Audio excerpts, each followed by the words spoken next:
It's BBC Sussex and BBC Surrey, just come out to 8 minutes before 8 o'clock. I'm very pleased to say this morning I'm joined in the studio by Muddassir Ahmad. He's an Ahmadiyya youth leader based in Staines. Muddassir, good morning. Good morning, Simon. Well, thanks very much indeed for coming in this morning.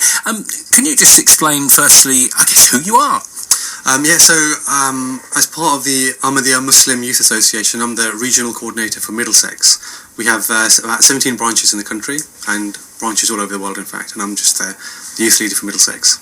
I'm sure that comes with quite a lot of responsibility, and it's a very big weekend as well for your particular community, isn't it? That's right. This weekend we're preparing for next weekend, which is our annual convention, the Jalsa Salana. It's a gathering where our members travel from all over the world, and we convene in Alton in Hampshire, and it's 3 days of spiritual enlightenment. Right, and so 3 days of spiritual enlightenment. What form does that take? Because we're all looking for that in life somewhere or other. Yeah, I mean, there's world leaders that actually gather, and MPs and dignitaries, and it's essentially somewhere where we can come together and really find our true selves by listening to the Caliph of Islam, our spiritual leader, Hazrat Mirza Muddassir Ahmad. And there's talks from himself, and he's able to touch with his membership, his follow base. And there's other dignitaries and speakers as well, and we really talk about real faith and peace and how to achieve that. It's not something you can sort of do over the course of a 5-minute show like this, but really it's more of I think you've got to be part of to experience it and really appreciate it fully. And the Ahmadiyya Muslim community, where is that within Islam? Because, you know, we hear various sort of, if you like, sects or branches. Can you explain that? Sure. There's, in fact, there's about 73 different sects in Islam altogether. Right. And Ahmadiyya is one of those.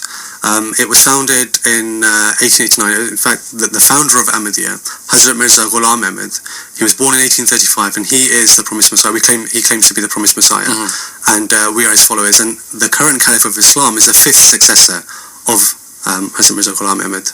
Right, okay, fascinating. Well, we'd like to hear from you, if that's okay with you. I see you prepared. This we call loosely our 60-second sermon, but really it can be whatever you want it to be, so over to you. In the name of God, most gracious, ever merciful. For too many, Islam has become an ideology to be feared, and many wonder if the vast majority of British Muslims coexist peacefully because of their religion or in spite of it. I could tell you that the Quran is replete with passages forbidding Muslims to force their religion onto others. But if a picture is worth 1,000 words, then volumes can be written daily from the images reaching us that portray Islam as a religion of hate. So let me paint for you another picture. A spiritual caliphate that has existed for 106 years with no political ambitions whatsoever. A caliphate which preaches love for all and hatred for none, and is followed by tens of millions of peaceful Muslims around the world. This is the caliphate of the Ahmadiyya Muslim community, currently led by the Caliph of Peace, His Holiness Hazrat Mirza Muddassir Ahmad. It does not spread Islam by breaking heads, but by winning hearts. It proves that Islam is not to be feared. Ignorance is, and it is this ignorance that we must remove going forward from British society. Muddassir, thank you very much indeed.